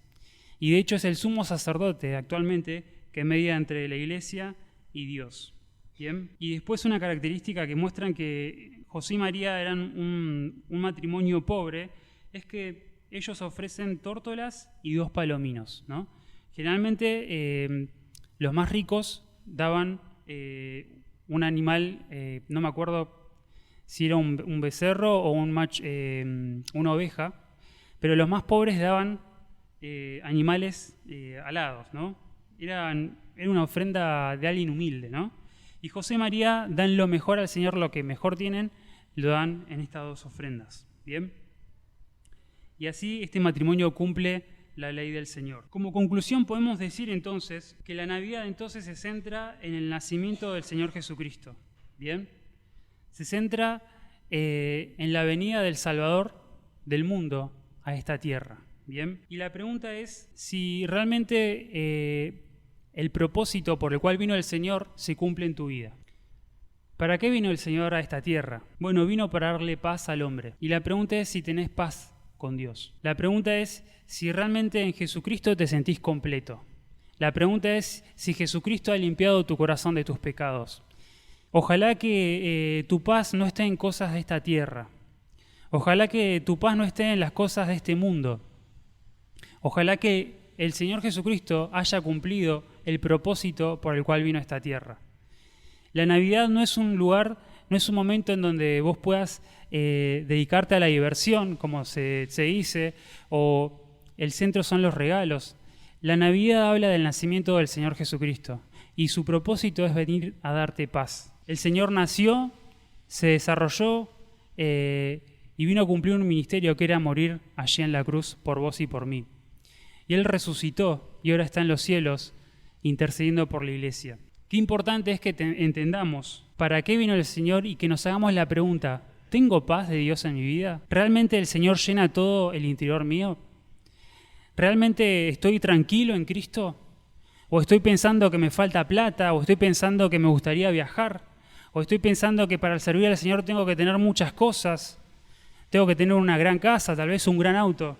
Pero la vida del nacimiento del Señor Jesucristo nos muestra que en la humildad, que en lo poco o en lo mucho uno puede servir al Señor y que teniendo al Señor tenemos todo. Vamos a terminar con una oración pidiéndole al Señor entonces que con este relato de la vida del Señor Jesucristo y su nacimiento realmente podamos comprender el nacimiento del Señor. Que realmente nos preguntemos, ¿tengo la paz del Señor? Escuché hablar de la paz del Señor, pero ¿es una realidad en mi vida? El Señor no vino para que vos y yo vengamos cada domingo a la iglesia y nada más. El Señor no vino para que tengamos una vida feliz en esta tierra y nada más. El Señor vino a solucionar algo elemental, importante, que es el pecado y es darte paz. Y si no tenés la paz del Señor y te das cuenta que no tenés la paz del Señor, hoy puede ser un día en donde le puedas decir, Señor, dame tu paz. Señor, necesito dejar de lado todas aquellas cosas en las cuales yo confío y en las que supuestamente tengo paz, pero realmente no estoy lleno. Necesito tu paz. Y el Señor dice, mi paz os dejo, mi paz os doy. Tal vez la paz tiene que ver con que no has pedido perdón por tus pecados al Señor. No te has arrepentido realmente por tus pecados. Y cada vez que abren la palabra del Señor, viene a tu mente el pecado que no has pedido perdón al Señor. Que hoy en esta tarde, que en esta mañana tengas la paz del Señor al recibir el perdón de Él, al arrepentimiento de pecados. Y si sos un hijo de Dios que estás transitando en esta tierra, pero tal vez las cosas secundarias de esta vida te han perdido la visión del Señor Jesucristo naciendo en un pesebre para darte paz, que hoy puedas reencontrarte con ese Jesucristo que en humildad vino a darte paz y puedas pedirle paz al Señor. Bien, vamos a orar al Señor y vamos a pedirle esto. Padre Celestial, gracias porque en este relato vemos cómo nos ama.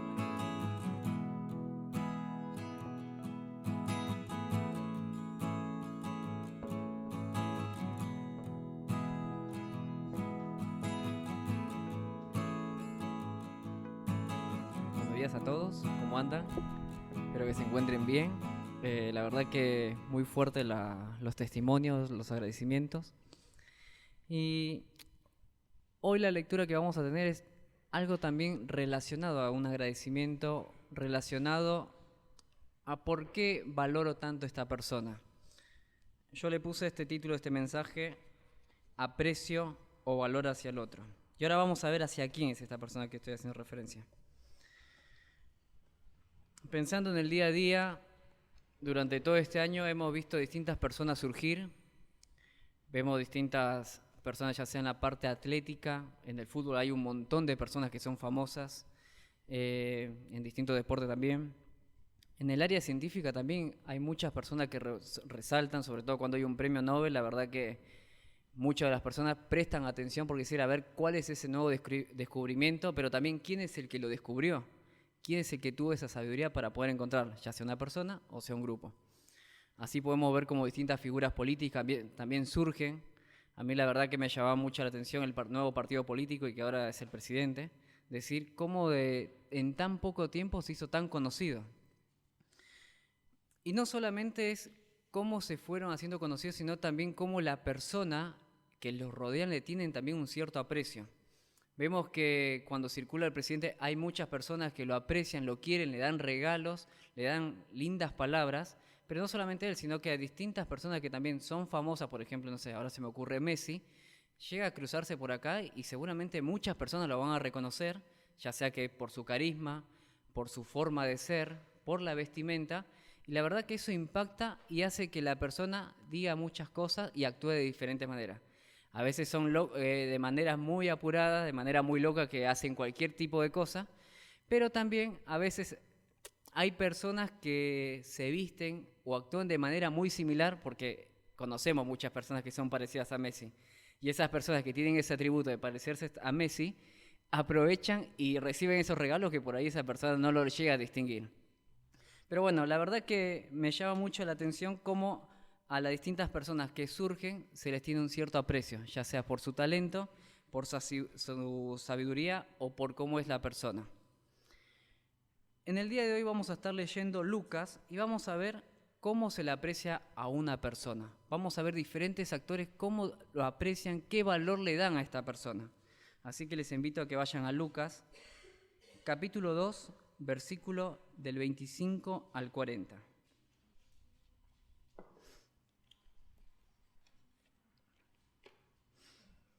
Lucas capítulo 2, versículo del 25 al 40. Vamos a leerlo rápidamente. Dice: Y he aquí había en Jerusalén un hombre llamado Simeón, y este hombre, justo y piadoso, esperaba la consolación de Israel, y el Espíritu Santo estaba sobre él.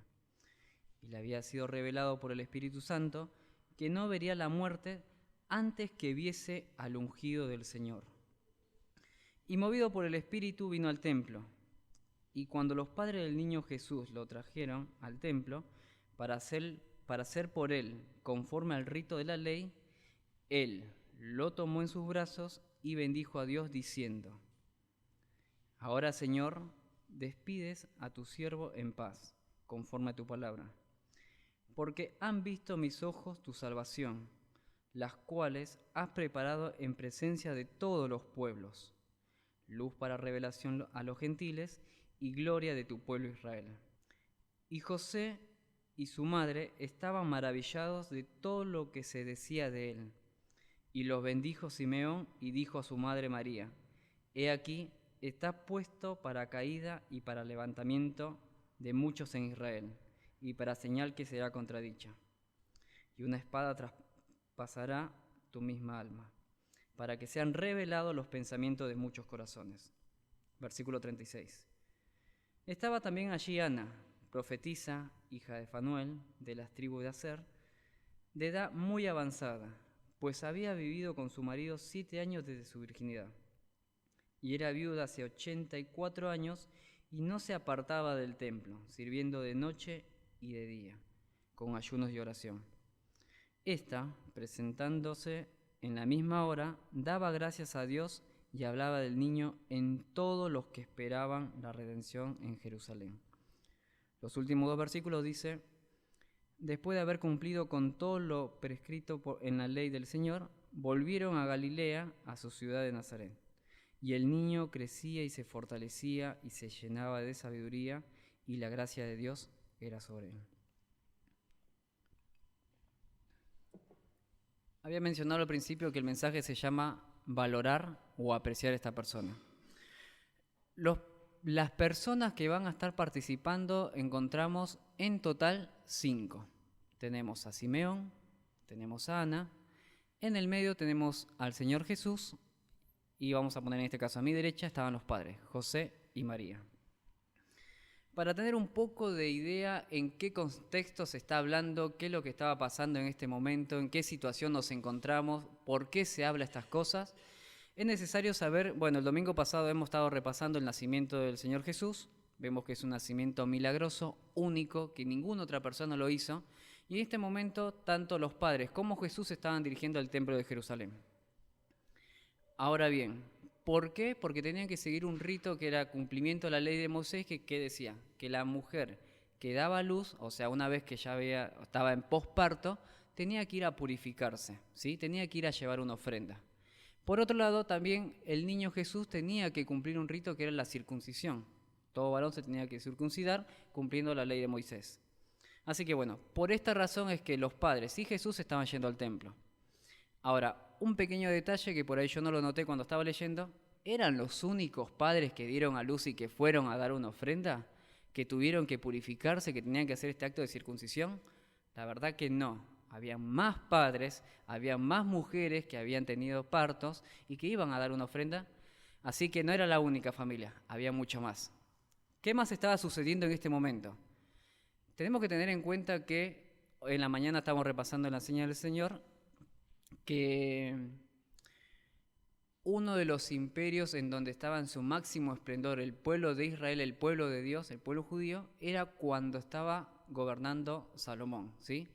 Años de esplendor, años de progreso, Pero en este momento en el cual se está hablando, estamos hablando el pueblo de Dios sometido sobre el gran imperio que era el Imperio Romano, ¿sí? Entonces, ellos, si bien eran un pueblo, pero lamentablemente estaban bajo el dominio de un imperio mucho mayor. Así que ellos no estaban siempre a sus pies. Es más, tenían que pagar impuestos y otras cosas más. Así que vamos viendo todo este contexto.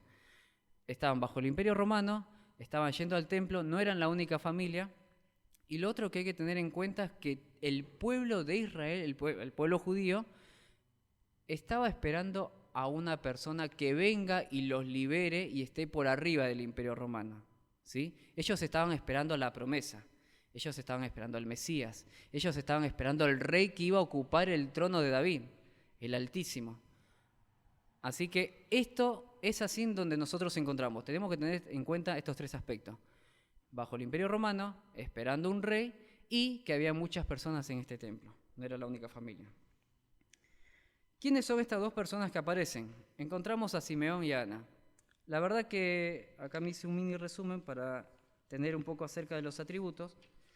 Por un lado se dice que Simeón era un hombre justo y piadoso, ¿sí? Un hombre dentro del pueblo judío. Pero por otro lado tenemos a una viuda, tenemos a Ana, una mujer que seguramente también era justa, era piadosa. Un detalle que se da de color es que era una persona mayor, tenía 84 años, y dice que es profetisa, es hija de Fanel, de la tribu de Aser, y estaba sirviendo. ¿Sirviendo cómo? En ayuno y oración. Ahora bien, estamos hablando de personas que tienen cierto aprecio o personas que tienen cierto valor. Uno se podría preguntar, qué coincidencia, qué suerte que tuvo Simeón de ir justo ese día, qué suerte que tuvo Ana de poder encontrarse con Jesús en ese momento. Pero la verdad es que no fue suerte, no fue casualidad, sino que ya estaba preestablecido, porque ¿saben qué? Estas dos personas, tanto Ana como Simeón, tenían el deseo de conocer quién es este rey. Tal vez esperaban otra cosa, pero su deseo, su anhelo era poder, antes de partir, antes de terminar con la obra, quiero conocer a Dios. Quiero conocer verdaderamente cómo iba a venir ese Salvador. Y la verdad que eso que por ahí ellos esperaban, terminó siendo una sorpresa. ¿Por qué una sorpresa? Porque, como habíamos dicho, el pueblo judío esperaba verdaderamente un hombre que se presente y diga, yo soy el rey y lo vengo a liberar. Pero sin embargo, esa liberación la tenía frente a sus ojos y era una persona que si uno lo ve en ese momento, tal vez era indefensa. Era como uno más acerca de nosotros, pero era un niño.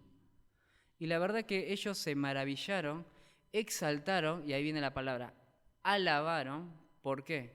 Porque podían ver su salvación, podían tocar su salvación, y no solamente eso, sino que podían tener la salvación en sus manos. Qué gran regalo que Dios le dio a estas dos personas, a Simeón y Ana. Poder tener la salvación en sus manos.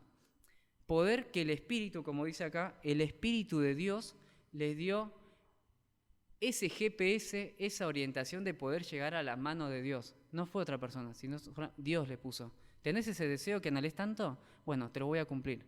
Antes de que partas, ya siendo persona adulta, como el caso de Ana, te voy a mostrar quién es el Salvador. Pero ese Salvador te vas a sorprender cuando lo veas. Y la verdad que cuando estas personas llegan y lo ven, se quedan maravilladas, quedan impactadas y no les queda una cosa más que hacer. ¿Qué es eso? Alabar a Dios. La verdad que yo cuando me pongo a leerlo, leía la historia y veía tanto detalle, digo, la verdad no lo puedo creer. Claro, imagínense nosotros que esperamos a Dios, estando en el pueblo años atrás, y que de repente te diga, está acá Dios, un niño, no lo puedo creer. La verdad que es muy impactante. Ver que lo infinito y lo majestuoso y poderoso se haga algo finito es algo increíble, es único. Ahora, es interesante repasar las palabras que tomaron el por qué alaba a Simeón y por qué alaban a Ana. ¿Por qué? Ya sabemos que está Dios enfrente, pero ¿por qué alaban a Dios en ese momento? Bueno, en el versículo 28 de parte de Simeón dice, él le tomó en sus brazos y bendijo a Dios diciendo, ahora Señor, despide a tu siervo en paz, conforme a tu palabra, porque han visto mis ojos tu salvación, las cuales has preparado en presencia de todos los pueblos, luz para revelación a los gentiles y gloria de tu pueblo Israel. Y seguramente estas mismas palabras sucedieron en Ana, pero Ana no solamente se quedó ahí, sino que siguió divulgando. Fíjense que Ana dice que en el versículo 38, esta presentándose en la misma hora, daba gracias a Dios y hablaba del niño en todos los que esperaban la redención en Jerusalén.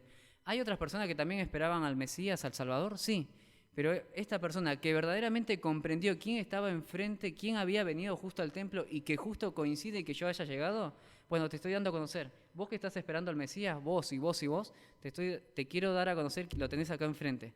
Él es el Salvador, Él es el Mesías. Yo lo comprendí, Dios me dio ese discernimiento de saber que la salvación viene por este niño. Así que yo te lo quiero comentar. Por la parte de Simeón, aclara que hay 4 cosas por las cuales alaba al niño Jesús, al Salvador. Lo alaba porque en Él encuentra paz, primer punto. Segundo punto de que ¿por qué lo alaba? Lo alaba porque en Él ve un Salvador, un libertador, que ahora vamos a explicar bien cuál era el significado que verdaderamente entendió Simeón y también Ana. ¿Qué ve en esta persona por el cual merece la alabanza y la gloria? Ve que es una luz. Vamos a ver la importancia de la luz. Y que también resalta en los últimos versículos que también es para dar gloria, pero gloria a un pueblo en específico. ¿Sí? 4 cosas por las cuales alaba Simeón y Ana, y nosotros también tenemos que alabar a Dios por eso. Porque es un Salvador, porque es nuestro Salvador, porque nos da la paz, porque es luz y porque da gloria. Vamos con la primera palabra. Vamos con la palabra Salvador. Ya habíamos dicho que el pueblo judío estaba esperando un Salvador. Ahora,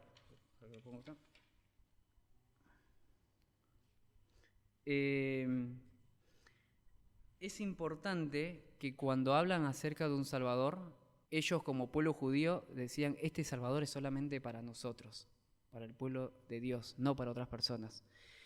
Pero cuando ven al niño y comprenden todo lo que se viene diciendo en el Antiguo Testamento, en el Antiguo Testamento habla acerca de un Salvador y demás, dice, acá tengo los versículos, que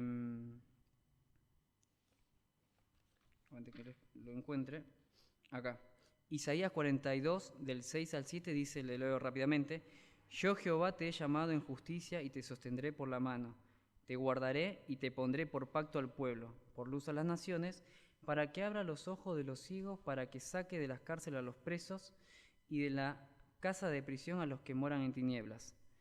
En otros versículos también hablan acerca de la liberación a las naciones, habla de la liberación hasta los confines de la tierra. ¿Qué quiere decir con esto? Que verdaderamente Simeón y Ana entendieron una cosa, que el Salvador no solamente es para el pueblo de Dios, sino que el Salvador es para todo, es una salvación universal, es una salvación que no importa si aún no conoces a Dios o no perteneces a la tribu de Dios.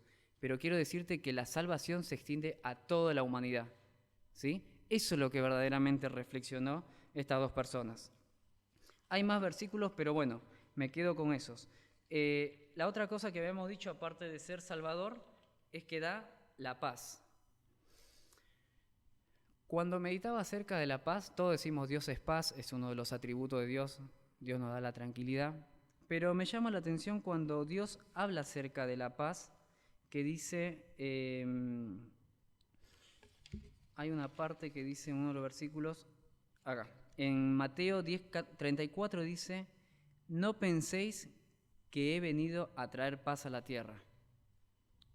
Y yo la verdad que me quedaba impactado de decir, claro, vuelvo a recordar, Dios en todo el Antiguo Testamento dice, bueno, el Altísimo, el Soberano, el Rey de Reyes, omnipotente, inigualable, pero también dice que es un Dios de paz. Y cuando uno lee lo que Jesús mismo dice esta palabra, no penséis que he venido a traer paz en la tierra, uno dice, acá hay como cierta contradicción, ¿cómo que no hay paz? Si vos mismo, el Antiguo Testamento, y vos más adelante decís que vas a traer paz, ¿cómo que no hay paz? Juan 14:27 dice, Jesús hablando a sus discípulos, la paz os dejo, mi paz os doy, yo no se los doy como lo da el mundo. Juan 16:33 dice, estas cosas os he hablado para que en mí tengáis paz. Entonces, nuevamente me hago esta pregunta, ¿por qué decís que no va a haber paz, pero si después me decís que me vas a dar paz? No entiendo esta parte. Bueno, lo que está queriendo decir acá Dios es que yo soy la paz y yo te puedo dar paz. Pero sucede algo. Así como yo también quiero ser salvador de todos, hay gente que no quiere saber absolutamente nada de mí. Y esa gente que no quiere saber nada acerca de mí, no solamente que queda en un diálogo, sino que también se va a manifestar en distintos actos, ya sea de la manera verbal o ya sea de una manera accionar, con desprecios, con insultos, con ataques, y es más, nosotros lo vemos en su palabra. ¿En qué termina todo esto que Dios vino a traer paz? Crucificándole. La misma gente, teniendo la alternativa de poder liberar a un inocente, prefieren liberar a una persona que cometió distintos pecados y crucificar en un madero que era desprecio a una persona que nunca había hecho pecado. Un dato de color que se los doy porque a mí también me llamó la atención cuando repasaba.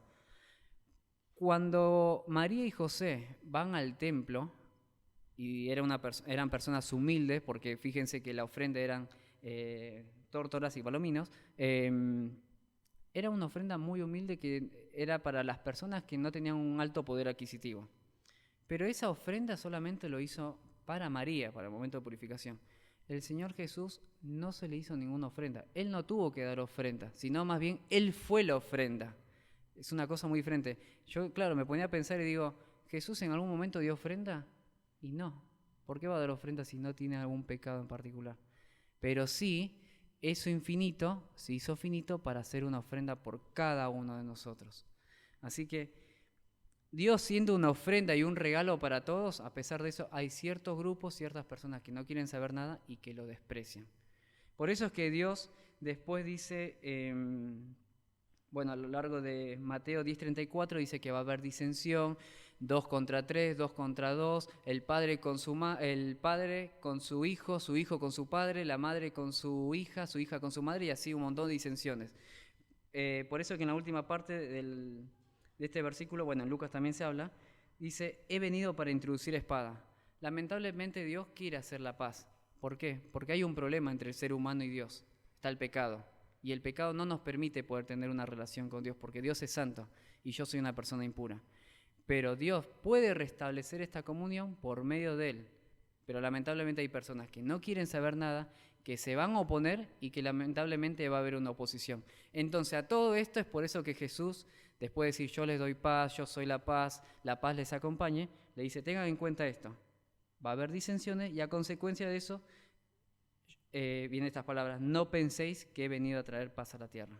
Tengan en cuenta esto. Yo quiero dar paz, pero estas agrupaciones que se van a levantar no van a querer paz. Entonces por eso van a tener disensiones, va a haber espada, va a haber divisiones en la sociedad.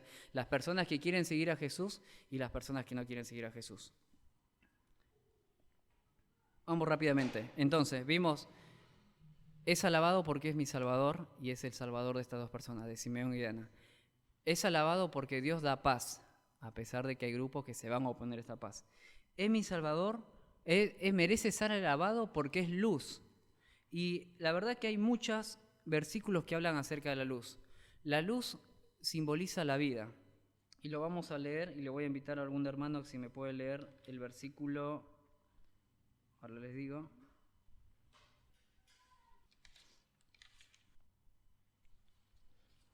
Juan 8:12.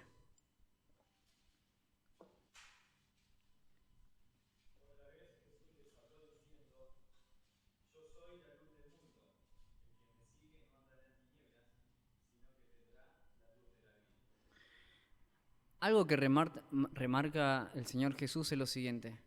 Lamentablemente estamos en un mundo en donde las tinieblas gobiernan, en donde la maldad abunda mucho más y más.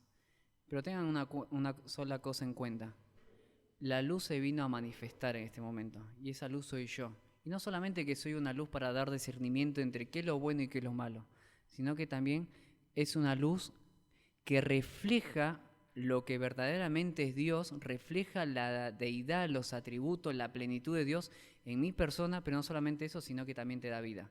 Si vos permaneces en esa luz y querés ser luz, también te quiero decir que más allá del discernimiento entre bien y el mal, también vas a tener vida. Eso significa tener luz. Y Dios nos está dando esta oportunidad y este regalo de poder saber qué es bueno, qué es malo, pero también saber que vamos a tener un día de vida. Nos está dando también una esperanza que no ninguna otra persona da. ¿Qué pasa después de que morimos? Muchas personas van a decir, bueno, Disfrutar lo que puedas porque después de esto no hay más nada. Pero Dios te está ofreciendo algo más allá de lo que pueda pasar en esta vida, que es tener vida y estar al lado de tu Maestro, al lado de tu Creador. Así que, motivo por el cual merece ser alabado, porque Dios es luz. Me permite ver en dónde estuvo, en dónde estaba. Yo creo que si uno hace memoria después de haber creído en Dios y decir de dónde me sacó, se puede ir un tiempo atrás y recordar en qué tinieblas andaba yo pasando. Tal vez andaba en un estado emocional incorrecto, en tristezas, en angustia, melancolía. Tal vez estaba en algún vicio, de lo que ustedes quieran, o simplemente había un vacío. Pero Dios vino a llenarse con tu luz y ver que hay algo más. Te vino a mostrar que vos no estás en tinieblas, sino que también sos un hijo de luz. Así que Simeón también recuerda esto. Recuerda, yo, la persona que he sido, soy una persona también pecadora. No puedo tener relación con el Padre. Necesito a alguien que me salve, necesito a alguien que me limpie. ¿Quién es esa persona? El Señor Jesús, el niño que tenía enfrente. Y por último, la última palabra que vamos a ver es acerca de la gloria. Bueno, algo más que también acerca de la luz que me estaba olvidando.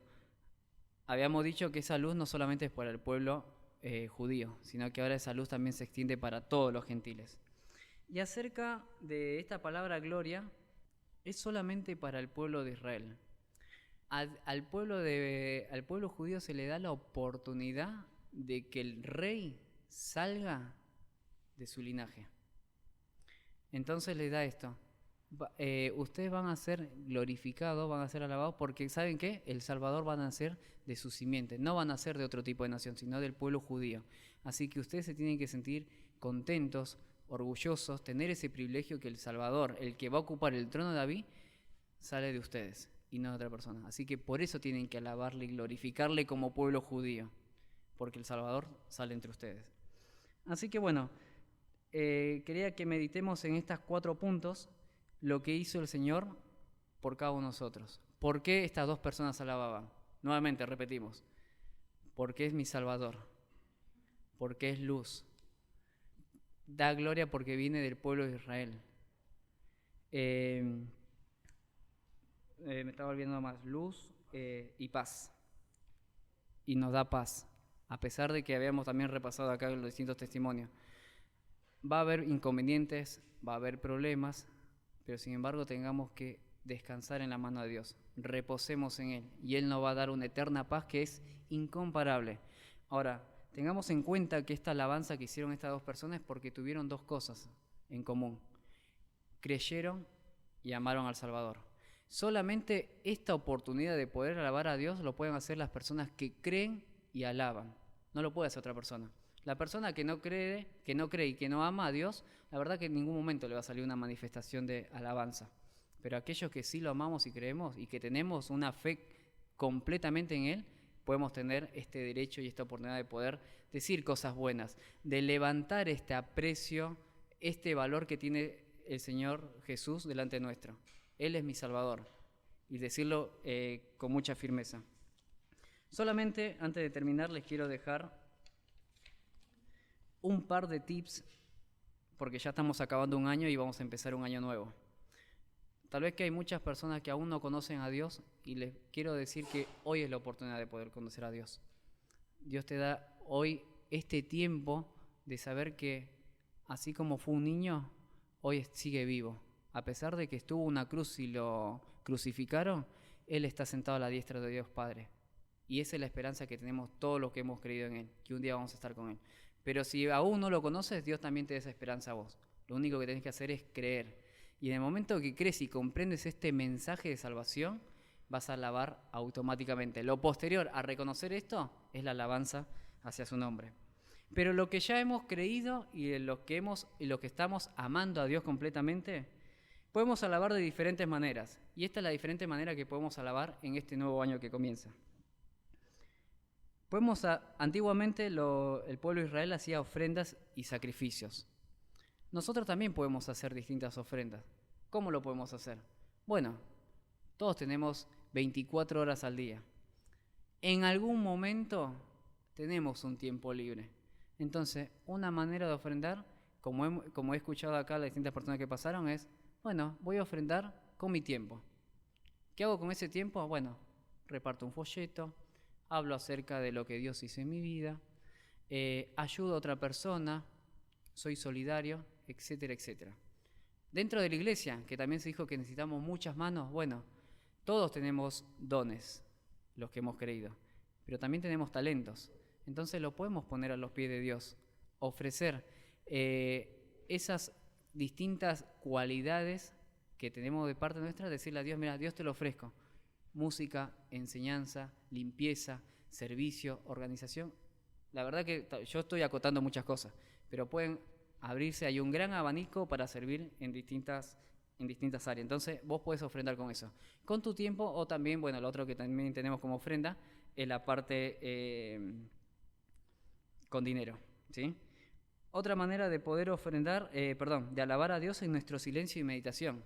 Los domingos meditamos, y no meditamos en cualquier persona, meditamos en una única persona, que es el Señor Jesús. No solamente lo hacemos los domingos, lo deberíamos hacer todos los días. Así que bueno, una manera de poder alabar a Dios, de poder realzar ese precio que tiene Dios para nosotros es hablar con Él en oración, pero también teniendo una breve meditación. Bueno, habíamos dicho también que otra manera de poder alabar es dando a conocer nuestros testimonios a otras personas, orando, que tenemos un lugar también donde podemos orar y lo hacemos en un día específico, lo hacemos los miércoles, así que también es una manera de alabar. Y bueno, también no nos olvidemos de tener una vida santa, una vida prudente. Cuando uno se comporta de manera correcta, también es una manera de ser de testimonio al otro, pero también de ser de agrado hacia Dios Padre. La alabanza no solamente queda en este accionar, sino que lo otro que también tiene que quedar en nosotros es que verdaderamente lo que yo lo hago para Dios, que haya una motivación, que haya un cambio de mentalidad de que por qué lo hago, que no se haga monótono, sino que se haga con cierto sentido. Que no oculte como hacían los fariseos, que por ahí oraban, hacían largas oraciones, lindas palabras seguramente, pero que verdaderamente el corazón no se estaba moviendo o no lo estaba haciendo con la intención de poder alabar a Dios, sino que por ahí para ser visto. Acuérdense esto, lo que yo lo hago tiene que siempre tener un hilo conductor, y esto es que Dios lo hago para Él, porque Él se merece ser alabado, Él merece que otras personas sean conocidas, que otras personas también lo puedan conocer a través de mis palabras y también a través de mis hechos. Así que bueno, y bueno, los últimos dos versículos de este capítulo 2, el versículo 39 y 40 dice: después de haber cumplido con todo lo prescrito en la ley del Señor, volvieron a Galilea, a su ciudad de Nazaret. Y el niño crecía y se fortalecía y se llenaba de sabiduría, y la gracia de Dios era sobre él. Último ejemplo en donde podemos ver una alabanza, y lo podemos ver a partir de un niño, lo podemos ver a través del Señor Jesús. Sabemos que es un Dios, sabemos, como había dicho al principio, que es una persona tan grande, pero que que se tuvo que hacer pequeño, tuvo que menguar en una persona humana, ¿sí? Y fíjense que ser humano tenía muchas limitaciones, porque Dios no es que ya era niño y sabía todo, sabía cómo tenía que orar, ya sabía todas las distintas promesas, sino que Él procuró en su corazón poder alabar a Dios y de ser olor grato. ¿Y cómo lo hizo? Desde muy chico. Crecía tanto físicamente, crecía en su sabiduría, pero también crecía espiritualmente. Y ese es el consejo que Dios desde muy niño nos da a cada uno de nosotros. Dios como humano tenía que esforzarse, ¿sí? Porque no lo tenía todo. Es Dios, sí, pero la limitación humana lo tenía. Ahora, nosotros también somos humanos y tenemos errores, pero también dice, mira, Dios desde muy chiquito se esforzó, nosotros también nos tenemos que esforzar. Entonces, ¿cómo lo podemos hacer? De una sola manera. Meditando en su palabra, orando, pero acordándonos que por medio de Él podemos crecer. No solos, no por nuestra propia cuenta, sino por medio de Él. Así que bueno, hermanos, espero que, así como para mí fue de motivación estas dos personas de cómo alabaron y por qué lo alabaron, que nuestra alabanza en este nuevo año pueda avivarse si es que en algún momento se apagó. Si en algún momento no comenzó, hoy es el momento en que donde vos podés alabar a Dios, porque Dios ya se dio a conocer.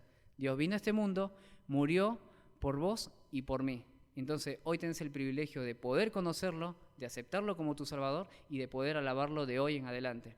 No solamente en la manera individual, sino que también lo podemos alabar como iglesia. Somos una iglesia, somos un cuerpo y en conjunto tenemos que también alabarlo. Hagámoslo de manera individual, pero también tratemos de hacerlo de manera colectiva, como iglesia y como cuerpo de Cristo. ¿Sí? Vamos a orar y terminamos este tiempo.